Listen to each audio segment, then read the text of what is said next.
做好香港玩具，説好香港故事，呢一個就係我哋 Tiny 微影嘅中心思想。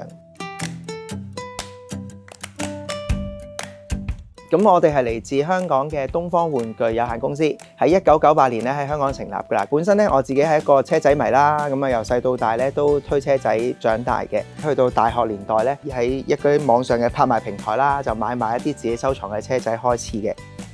畢業完咧就開始學下設計啦、生產啦，就開始咗一個香港文化玩具設計同生產嘅一個奇妙旅程啦。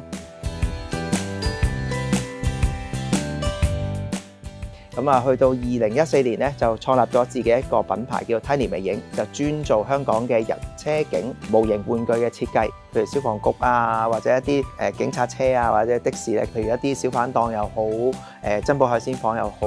咁我哋都希望咧用微縮嘅模型咧去留住一啲香港人心目中嘅形象。BUD 專項基金咧對我哋公司嘅資助咧冇佢咧好多項目都出世唔到嘅，資助嘅項目都比較廣闊嘅，即係由推廣嘅人才嘅人工啦嚇，到我哋產品開發嘅模具啦嚇，到授權啦，去海外參展啊，機票啊、酒店啊、攤位費用啊，支援得嘅項目係最廣闊，同埋都真係幾幫到我哋中小企嘅。差唔多每一年咧都會去10個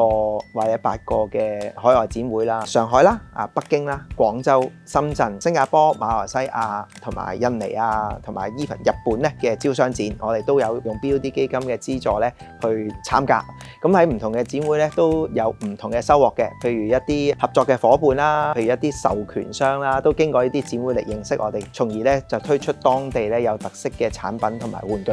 咁有咗 BUD 專項基金嘅資助咧，令到我哋公司嘅生意咧都有多達20幾到30% 嘅增長嘅。如果當地市場咧係有契機嘅話咧，我哋亦都會做一啲當地嘅巴士，譬如德國巴士啦、成都地鐵咧，亦都要有成都嘅授權啦。見到好多我哋叫買手又好、收藏家又好咧，都極度欣賞。未來咧 BUD 專項基金嘅角色咧就更加重要，咁我都會成聯咧更加多香港唔同嘅插畫師同埋藝術家，聯同一啲國際大嘅品牌授權，創作更多有特色嘅一啲 figure 或者潮玩嘅產品，去內地唔同城市去推廣同銷售。